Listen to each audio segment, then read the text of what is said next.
Hello friends, welcome to my channel. स्वागत है आपका मेरे चैनल पे। मैं हरप्रीत पटेल बात करूंगा आपसे इस वीडियो में साइको सेक्सुअल डेवलपमेंट थ्योरी के बारे में। और अगर आप चैनल पर पहली बार आए हैं, मेरा वीडियो पहली बार देख रहे हैं, तो चैनल सब्सक्राइब कर लीजिएगा, बेल आइकन दबा दीजिएगा, जिससे कि आपको नई वीडियोज़ की नोटिफिकेशन समय से मिलती रहे।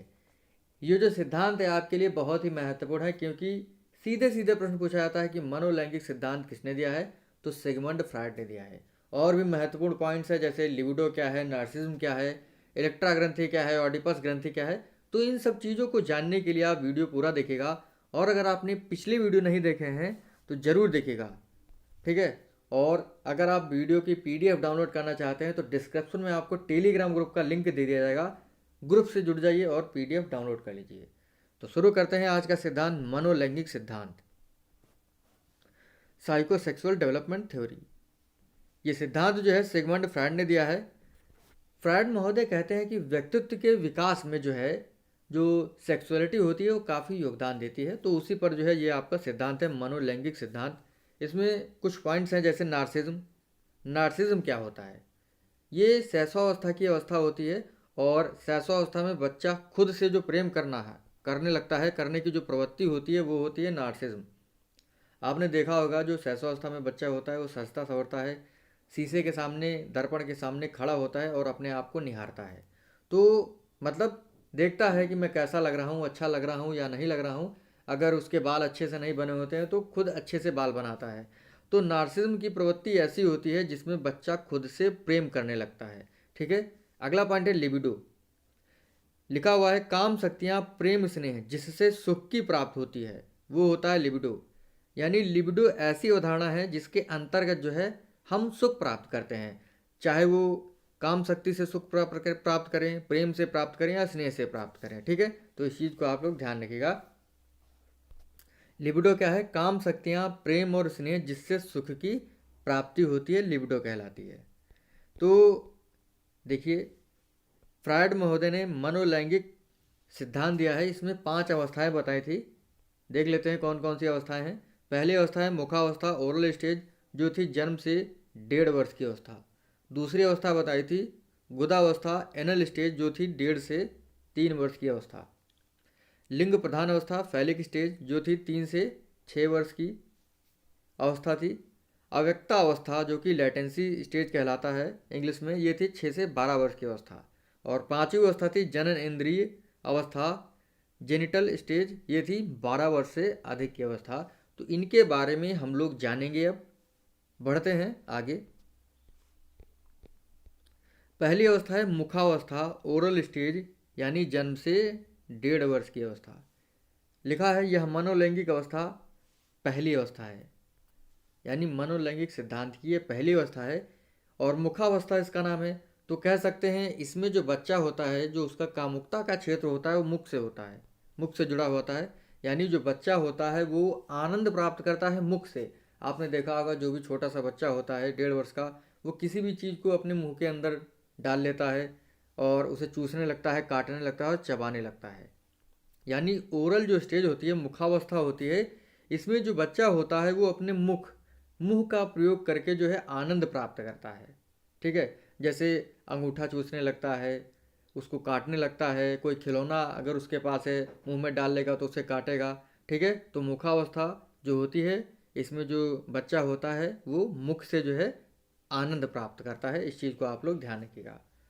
और कभी कभी देखा होगा आपने कि जो 3 से 4 साल या 5 साल का बच्चा होता है, वो भी मुंह में अंगूठा डालकर चूसने लगता है। तो ओरल स्टेज जो है, ओरल स्टेज में जो है वो आनंद प्राप्त नहीं कर पाता, इसीलिए वो 3 से 4 या 5 वर्ष की अवस्था में जो है ओरल स्टेज के गुण को दर्शाता है। तो आगे बढ़ते हैं, दूसरी अवस्था देखते हैं। दूसरी अवस्था आपकी गुदा अवस्था, एनल स्टेज, ये होती है 1.5 से 3 वर्ष की अवस्था। इस अवस्था में जो कामुकता का क्षेत्र होता है वो गुदा होता है, यानी एनल होता है। और ये जो अवस्था होती है ये मलमूत्र त्यागने से रिलेटेड होती है। यानी इस अवस्था में जो कामुकता का क्षेत्र होता है वो एनल होता है। और मलमूत्र त्यागने में बच्चा जो है, मलमूत्र त्यागने में जो है इसमें ट्रेनिंग लेता है। यानी इस अवस्था में जो है बच्चा मलमूत्र त्यागने के लिए, मलमूत्र त्यागने में जो है वो आनंद प्राप्त करता है। वो कभी जब मलमूत्र त्यागने के लिए जाएगा तो उसे कभी रोक लेगा ठीक है, या तो वो बार बार मलमूत्र त्यागने के लिए जाएगा। तो इस अवस्था में जो बच्चा होता है वो मलमूत्र त्यागने को या उसे रोकने में जो है आनंद की प्राप्ति करता है। तो ये होती है गुदावस्था। अगली अवस्था है लिंग प्रधान अवस्था, फैलिक स्टेज। ये थी 3 से 6 वर्ष की अवस्था। इस अवस्था में कामुकता का क्षेत्र जो होता है वो जननेंद्रियां होती हैं, यानी जननांग होते हैं। इस अवस्था में जो बच्चा होता है वो अपने जननांग को छूकर आनंद प्राप्त करता है। ठीक है, और इस अवस्था में जो बच्चा होता है या बालक होता है वो विषम लिंगीय प्रेम दर्शाता है। इसी वजह से जो है कहा जाता है कि इस अवस्था में जो 3 से 6 वर्ष की अवस्था होती है इसमें 2 प्रकार की ग्रंथियां पाई जाती हैं। एक होती है ऑडिपस ग्रंथि और दूसरी होती है इलेक्ट्रा ग्रंथि। ऑडिपस ग्रंथि जो है ये बालकों में पाई जाती है और इस ग्रंथि की वजह से लड़का अपनी माँ से प्रेम करता है। ठीक है, ऑडिपस ग्रंथि जो है लड़के में पाई जाती है और इस ग्रंथि की वजह से एक लड़का अपनी माँ से प्रेम करता है। एक लोक कथा है, कहा जाता है कि एक लड़का होता है और उसका नाम ऑडिपस होता है। वो अपनी माँ से जो है प्रेम करता है।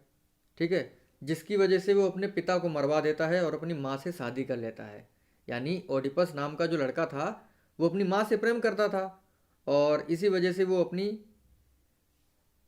माँ से शादी करने के लिए अपने पिता को मरवा देता है। इसी वजह से जो है फ्रायड ने जो है ऑडिपस ग्रंथि नाम दिया है इस चीज़ को। ठीक है, तो ऑडिपस जो है ये जो ग्रंथि है ये लड़कों में पाई जाती है और इसकी वजह से वो अपनी माँ से प्रेम करता है।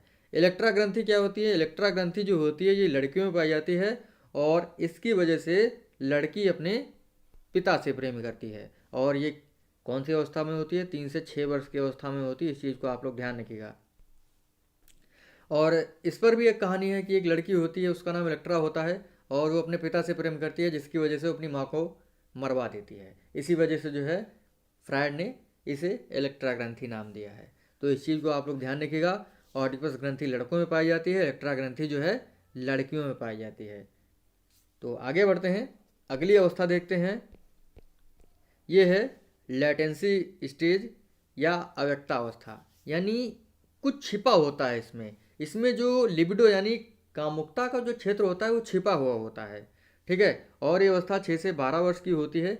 इसमें जो बालक होता है वो अपने हम उम्र बच्चों के साथ खेलकर जो है संतुष्टि प्राप्त करता है। भाई जैसे मैंने अभी आपको पिछली अवस्था में बताया था, जो 3 से 6 वर्ष की अवस्था है उसमें जो बच्चा होता है वो विषम लिंगीय गुण को दर्शाता है और लेटेंसी स्टेज में जो होता है इसमें जो है गुणों को छिपा लेता है। इसमें जो बच्चा होता है वो हम उम्र यानी समलिंगीय प्रेम दर्शाता है, यानी लड़के की दोस्ती जो है लड़के के साथ होगी और लड़की की दोस्ती लड़की के साथ होगी। लेकिन वो चाहता नहीं है, लड़का चाहता नहीं है कि उसकी दोस्ती लड़के के साथ हो, मन में वो कुछ छुपाया रहता है। ठीक है, तो लेटेंसी स्टेज यही कहता है कि जो इसमें कामुकता का क्षेत्र होता है वो छुपा हुआ होता है। ठीक है, और जो बच्चा होता है वो अपने हम उम्र बच्चों के साथ जुड़ना चाहता है, लड़का लड़के के साथ, लड़की लड़की के साथ, लेकिन उसके अंदर होता कुछ और है, लेकिन वो उसको छुपाए रखता है क्योंकि इससे उसकी बदनामी हो सकती है। ठीक है, तो लेटेंसी स्टेज जो है ये 6 से 12 वर्ष की अवस्था होती है और इसमें जो लिबिडो का केंद्र होता है वो दृश्य होता है और इसमें बालक सामाजिक कार्यों की ओर केंद्रित होता है। बालक अपने हम उम्र बच्चों के साथ खेलकर लैंगिक संतुष्टि का अनुभव करता है। ठीक है, ये होती है चौथी अवस्था। अगली अवस्था है 5वीं अवस्था है जनन इंद्रिय अवस्था, जेनिटल स्टेज। ये होती है 12 वर्ष की अवस्था यानी किशोरावस्था। तो आपको पता ही होगा इसमें इस अवस्था में जो है विषम लिंगी प्रेम का आकर्षण होता है। आपको पता होगा किशोरावस्था कैसी अवस्था होती है। ठीक है, विषम लिंगी यानी लड़का लड़की से प्रेम करता है और लड़की लड़के को पसंद करती है। इस अवस्था में काम प्रवृत्ति का प्रयोग जो है वो संतान उत्पत्ति हेतु किया जाता है। तो इस चीज़ को आप लोग ध्यान रखिएगा। इस प्रकार से 5 अवस्थाएं जो थी वो यहीं पर समाप्त होती हैं। अगर आपको वीडियो अच्छा लगा हो तो लाइक कर दीजिएगा, शेयर कर दीजिएगा। आपका इसमें कुछ नहीं जाएगा, लाइक कर देंगे तो मुझे अच्छा लगेगा। कमेंट करके बताएंगे आपको वीडियो कैसा लगा तो मुझे अच्छा लगेगा। देखिए ये तो होती हैं अवस्थाएं, आलोचनाएं देख लेते हैं। देखिए जो हमारे फ्रायड महोदय हैं तो इन्होंने स्टेजेस में बांटा है। तो ये व्यक्तित्व से संबंधित नहीं है। इन्होंने जो सिद्धांत दिया है वो विकासात्मक सिद्धांत दिया है। ठीक है, तो ये व्यक्तित्व के बारे में बात नहीं करते हैं। तो ये जो अवस्था है ये विकास के बारे में बताती है। फ्रायड ने व्यक्तित्व के विकास में कामुकता को महत्व दिया है, यानी सेक्सुअलिटी को इन्होंने काफ़ी महत्व दिया है। लेकिन अगला जो पॉइंट लिखा है, व्यक्तित्व विकास में सामाजिक अनुभव, दुर्घटनाएं और वातावरण को महत्व उन्होंने नहीं दिया है। यानी ये भी चीज़ें जो हैं व्यक्तित्व के विकास में काफ़ी सहायता करती हैं। तो इस प्रकार से इनकी आलोचना होती है कि ये कहते हैं कि व्यक्तित्व के विकास में जो है केवल सेक्सुअलिटी ही भाग लेती है, तो ऐसा नहीं है। और ये कहते हैं जो बच्चा है वो जन्म से 5 वर्ष तक जो है वो व्यक्तित्व उसका डेवलपमेंट हो जाता है, यानी पर्सनालिटी उसकी जन्म से लेकर 5 वर्ष तक जो है डेवलपमेंट हो जाती है। लेकिन ऐसा नहीं है, क्योंकि व्यक्तित्व विकास जो है, व्यक्तित्व विकास, पर्सनालिटी डेवलपमेंट की जो प्रोसेस है वो चलती रहती है। हो सकता है आपका मतलब आप जैसे 10 या 11 साल के बच्चे हैं, आप जैसे काफ़ी मतलब चंचल हैं, बोलने में तेज़ हैं, और बाई चांस कोई दुर्घटना हो जाती है तो आप जो है आपकी पर्सनालिटी ऐसी हो जाती है कि आप बोलते नहीं हैं, किसी से बात नहीं करते हैं। तो जो सेक्सुअलिटी के बारे में बात की है फ्रायड महोदय ने वो सही नहीं है। ठीक है, तो इस चीज़ को आप लोग ध्यान रखिएगा। Right to education act, RT act 2009। देखिए, पूर्ण रूप से देखें तो इसे कहा जाता है निःशुल्क और अनिवार्य बाल शिक्षा अधिकार अधिनियम 2009। ठीक है, इंग्लिश में कहते हैं the right of children to free and compulsory education act 2009। देखिए, पहला पॉइंट लिखा हुआ है संविधान संशोधन 86वें, जो सन 2002 में हुआ था, और अनुच्छेद 21A के द्वारा शिक्षा को मूल अधिकार बना दिया गया। यानी 6 से 14 वर्ष के लिए अनिवार्य शिक्षा को मूल अधिकार बना दिया गया 86वें संविधान संशोधन के द्वारा सन 2002 में। और अनुच्छेद कौन सा था? अनुच्छेद 21A। अनुच्छेद 51A मूल कर्तव्य जो है, और पहले थे 10 मूल कर्तव्य, लेकिन 11वां मूल कर्तव्य बना दिया गया 6 से 14 वर्ष के बालकों के लिए अनिवार्य और निःशुल्क शिक्षा। ठीक है, तीसरा पॉइंट है अनुच्छेद 45 नीति निर्देशक तत्व, 6 से 14 वर्ष तक के बालकों के लिए निःशुल्क एवं अनिवार्य शिक्षा। तो ये जो 3 पॉइंट हैं ये बताते हैं कि संविधान में जो है शिक्षा को बहुत ही महत्व दिया गया है। यानी 6 से 14 वर्ष के बालकों के लिए जो है निःशुल्क एवं अनिवार्य शिक्षा के बारे में वर्णन है आपका अनुच्छेद 21A में, 51A में और अनुच्छेद 45 में। ठीक है, इस चीज़ को आप लोग ध्यान रखिएगा, एग्जाम में पूछा जाता है ये। देखिए, आरटीए एक्ट जो है आपका, आरटीए एक्ट 2009 20 जुलाई 2009 को जो है राज्यसभा में पारित हुआ, और 4 अगस्त 2009 को लोकसभा में पारित हुआ। 26 अगस्त 2009 को राष्ट्रपति प्रतिभा पाटिल जी ने जो है इस पर हस्ताक्षर किए, और ये कह सकते हैं एक्ट जो है पारित हो गया। और 1 अप्रैल 2010 को संपूर्ण भारत देश में यह लागू हो गया। भारत आरटीए एक्ट लागू करने वाला 135वां देश था। संपूर्ण भारत देश में जो है 1 अप्रैल 2010 को लागू हुआ, लेकिन जम्मू कश्मीर ने जो है इसको लागू नहीं किया। 135वां देश है हमारा भारत देश, और पहला देश था आपका नॉर्वे आरटीए एक्ट लागू करने वाला। देखिए, इस अधिनियम में जो है 7 अध्याय हैं, 38 धाराएं हैं और 1 अनुसूची है। इस अधिनियम में 7 अध्याय हैं, 38 धाराएं हैं और 1 अनुसूची है। देखिए, जो महत्वपूर्ण धाराएं हैं उनके बारे में पढ़ेंगे। अनुसूची आपके लिए बहुत ही महत्वपूर्ण है, क्योंकि इसमें जो है छात्र और शिक्षक अनुपात के बारे में बताया गया है कि 1 साल में कितने दिन पढ़ाई होगी और 1 सप्ताह में कितने घंटे पढ़ाई होगी, तो उसके बारे में बात है। पहले हम लोग पढ़ेंगे कुछ महत्वपूर्ण धाराएं जो बहुत ही महत्वपूर्ण है आपके लिए। वैसे तो 38 धाराएं हैं, लेकिन कुछ गिनी चुनी और महत्वपूर्ण धाराओं के बारे में बात होगी। धारा 3 है, इसमें लिखा गया है 6 से 14 वर्ष के सभी बच्चों के लिए शिक्षा दी जाए। सभी बच्चों को शिक्षा दी जाए, यानी 6 से 14 वर्ष के सभी बच्चों को निःशुल्क एवं अनिवार्य शिक्षा दी जाए, चाहे वो किसी भी क्षेत्र से आए, चाहे वो किसी जाति विशेष के क्यों ना हो। धारा 4 कहती है उम्र के आधार पर प्रवेश, यानी 6 वर्ष का जो बालक है वो कक्षा 1 में ही जाएगा। ये नहीं 14 वर्ष का बालक जो है आप कक्षा 1 में बिठा दें। तो उम्र के आधार पर जो है स्कूल में प्रवेश दिया जाए, यानी प्राथमिक स्तर पर या उच्च प्राथमिक स्तर पर प्रवेश दिया जाए। धारा 6 कहती है 3 वर्षों में बालक के घर से 1 किलोमीटर पर प्राथमिक और 3 किलोमीटर की दूरी पर उच्च प्राथमिक विद्यालय होना चाहिए। यानी ये कानून लागू होने के 3 वर्षों में जो है बालक के घर से, यानी जो बालक बालिकाएं हैं उनके गांव से प्राथमिक जो विद्यालय हो वो 1 किलोमीटर की दूरी पर हो, और जो उच्च प्राथमिक विद्यालय हो वो 3 किलोमीटर की दूरी पर होना चाहिए। एग्ज़ाम में आपसे पूछ सकता है कि आरटी एक्ट 2009 क्या कहता है प्राथमिक विद्यालय के बारे में, कि प्राथमिक विद्यालय की दूरी 3 किलोमीटर होनी चाहिए, 1 किलोमीटर होनी चाहिए, या 4 किलोमीटर होनी चाहिए, या 8 किलोमीटर होनी चाहिए।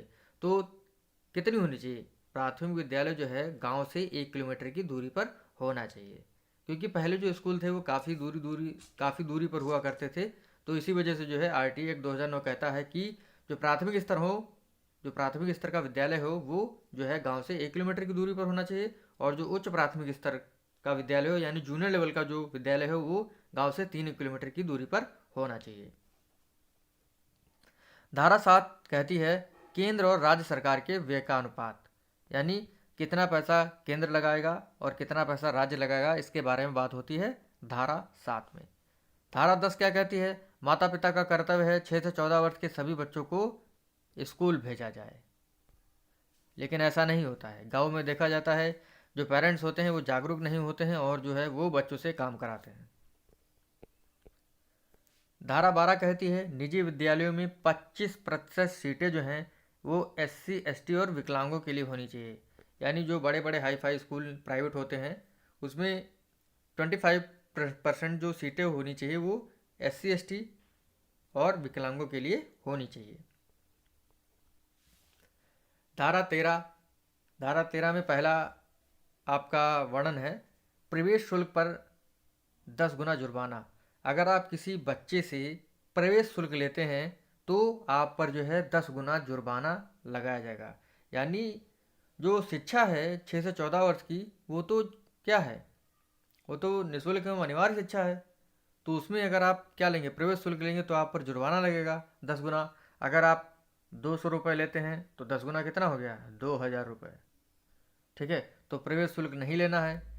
अगला लिखा है प्रवेश परीक्षा लेने पर, जब शिक्षा अनिवार्य है और निःशुल्क है यानी 6 से 14 वर्ष के लिए आपको अनिवार्य रूप से शिक्षा देनी है, तो प्रवेश परीक्षा लेने की क्या ज़रूरत है? अगर आप एक बार लेंगे तो आपसे 25,000, और अगर आप दूसरी तीसरी बार लेंगे तो आप पर 50,000 रुपये का जुर्माना लगाया जाएगा। यानी जो भी प्रवेश परीक्षा लेगा उस पर जो है पहली बार 25,000 रुपये, अगर वो दोबारा लेता है तो उस पर 50,000 रुपये जुर्माना लगाया जाएगा। धारा 14 क्या कहती है? आयु प्रमाण पत्र ना होने पर भी प्रवेश। अगर आपके पास बर्थ सर्टिफिकेट नहीं है, आयु प्रमाण पत्र नहीं है, तो ये नहीं है कि आप उसका बच्चे का एडमिशन नहीं करेंगे, आपको एडमिशन करना पड़ेगा। तो अगली हमारी धारा है 16। इसमें लिखा गया है अवरोधन और निष्कासन पर रोक। यानी जो बच्चे जो है किसी कारणवश स्कूल छोड़कर चले जाते हैं और वो स्कूल में बार बार फेल होते हैं यानी कक्षा में बार बार फेल होते हैं, तो इस प्रोसेस को जो है, इस समस्या को जो है दूर किया जाए। अगली धारा है आपकी 17, शारीरिक एवं मानसिक दंड पर रोक। यानी स्टूडेंट हैं उनको शारीरिक और मानसिक रूप से दंड ना दिया जाए। अगर उन्हें शारीरिक और मानसिक रूप से दंड दिया जाएगा तो वो स्कूल नहीं आएंगे, उनके मन में जो है विद्यालय के प्रति जो है भय उत्पन्न हो जाएगा। तो शारीरिक और मानसिक दंड पर रोक लगाया जाए। अगली धारा है 18, बिना मान्यता के स्कूल ना चलाया जाए। यानी बिना मान्यता के स्कूल ना चलाया जाए। लेकिन देखा गया है सरकार इतने ज़्यादा स्कूलों को मान्यता दे रही है, प्राइवेट स्कूलों को, कि जो गवर्नमेंट स्कूल है उनकी दशा खराब हो रही है। तो ऐसा नहीं करना चाहिए, एक लिमिटेड मान्यता देनी चाहिए। तो बिना मान्यता के जो है स्कूल नहीं चलाया जाए। अगली धारा है अनुसूची में संशोधन करने का अधिकार केवल केंद्र सरकार को है। अभी मैंने आपको बताया था कि आरटीआई एक्ट में केवल एक अनुसूची है, तो उसमें परिवर्तन करने का केवल अधिकार किसको है? सेंट्रल गवर्नमेंट को, केंद्र सरकार को। अगली आपकी धारा है 21। इसमें लिखा है विद्यालय प्रबंधन समिति होनी चाहिए। यानी विद्यालय में एक प्रबंध समिति होनी चाहिए, और प्रबंध समिति में जो है 16 सदस्य होते हैं। इस चीज़ को आप लोग ध्यान रखिएगा। धारा 23 कहती है शिक्षक की योग्यताओं के बारे में। यानी शिक्षक बनने के लिए क्या क्या योग्यताएं होनी चाहिए? हाई स्कूल, इंटर, ग्रेजुएशन, और उसके बाद बीटीसी या बीएड की ट्रेनिंग, और उसके बाद टीईटी पास करना, और फिर शिक्षक भर्ती देना। तो धारा 23 जो है शिक्षक की योग्यताओं के बारे में बात करती है। अगली है आपकी धारा 24, शिक्षक के कर्तव्य, यानी शिक्षक के कर्तव्य क्या हैं उसके बारे में बात करती है धारा 24। अगली धारा है आपकी धारा 25। देखिए धारा 25 जो है वेरी वेरी इंपॉर्टेंट है, इसको आप लोग ध्यान रखिएगा। धारा जो 25 है वो बताती है कि छात्र शिक्षक अनुपात क्या होना चाहिए, यानी कितने छात्रों पर कितने शिक्षक होने चाहिए, तो ये वर्णित है धारा 25 में। धारा 37 क्या कहती है, चुनाव, जनगणना और आपदा जब हो, आपदा के अलावा जो है शिक्षकों को गैर शैक्षणिक कार्य में ना लगाया जाए। यानी चुनाव में शिक्षक की ड्यूटी लग सकती है, जनगणना में, और जब भी आपदा होती है तब शिक्षकों की ड्यूटी लगाई जाए, अन्यथा उनकी कहीं भी ड्यूटी ना लगाई जाए। ये कौन कहता है, ये धारा 27 कहती है। और धारा 31 क्या कहती है, बच्चों के अधिकारों की सुरक्षा की बात करती है धारा 31। तो इस प्रकार से हमारी जो महत्वपूर्ण धाराएं थी यहीं पर समाप्त होती हैं। ठीक है, आगे बढ़ते हैं और अनुसूची को देखते हैं। आरटी एक्ट की अनुसूची, एक ही अनुसूची है, और देखते हैं कक्षा 1 से 5 तक के कितने बच्चों पर कितने टीचर होने चाहिए उसकी बात होगी। देखिए 60 बच्चों पर 2 अध्यापक, 60 बच्चों पर 2 अध्यापक यानी 30 पर 1। 60 से 90 बच्चों पर 3 अध्यापक, 91 से 120 पर 4 अध्यापक, 121 से 150 तक 5 अध्यापक, और 150 से 151 से 200 पर जो है 5 अध्यापक और 1 प्रधानाध्यापक। ठीक है, तो इस चीज़ को आप लोग ध्यान रखिएगा। देखिए जो प्राथमिक स्तर है उस पर 30 बच्चों पर 1 अध्यापक होना चाहिए। एग्जाम में ये पूछा जाता है, जैसे पूछ लेगा आपसे कि 120 बच्चों पर प्राथमिक लेवल पर कितने अध्यापक होने चाहिए, तो 120 बच्चों पर कितने होने चाहिए, 4 अध्यापक। ऐसे ही एग्जाम में पूछता है आपसे। ठीक है, इस चीज़ को आप लोग ध्यान रखिएगा। कक्षा 6 से 8 तक देखते हैं। देखिए जूनियर लेवल पर जो है 35 स्टूडेंट पर जो है 1 अध्यापक होना चाहिए, 35 स्टूडेंट पर, और 100 से अधिक छात्रों पर जो है 1 हेड टीचर होता है। ठीक है, इस चीज़ को आप लोग ध्यान रखिएगा। यानी 35 छात्रों पर 1 अध्यापक, और अगर 100 से अधिक छात्र हैं तो 1 हेड टीचर भी हो जाता है। देखिए न्यूनतम कार्य दिवस प्राथमिक स्तर पर जो है साल में 200 दिन पढ़ाई होगी, और उच्च प्राथमिक स्तर पर 220 दिन पढ़ाई होगी। ठीक है, इस चीज़ को आप लोग ध्यान रखिएगा। शिक्षण घंटे प्राथमिक स्तर पर जो है 200 इंटू 4, यानी प्रतिदिन कितने घंटे पढ़ाने हैं एक शिक्षक को, 4 घंटे, यानी प्राथमिक स्तर पर 800 घंटे पढ़ाई होगी। और उच्च प्राथमिक स्तर पर जो है कितने दिन पढ़ाई होगी, साल में 220 दिन, और पूरे वर्ष में कितने घंटे होंगे, 1000 घंटे, यानी 4.5 से गुणा कर दीजिए। यानी उच्च प्राथमिक स्तर पर जो है पर डे 4.5 घंटे पढ़ाई करानी है। तो प्राथमिक स्तर पर जो है एक साल में 800 घंटे, और उच्च प्राथमिक स्तर पर 1000 घंटे पढ़ाई करानी है। शिक्षक के सप्ताह में न्यूनतम कार्य के घंटे कितने हैं, 45 घंटे। ठीक है, तो इस चीज़ को आप लोग ध्यान रखिएगा। मिलते हैं आपसे अगले वीडियो में। Thank you friends.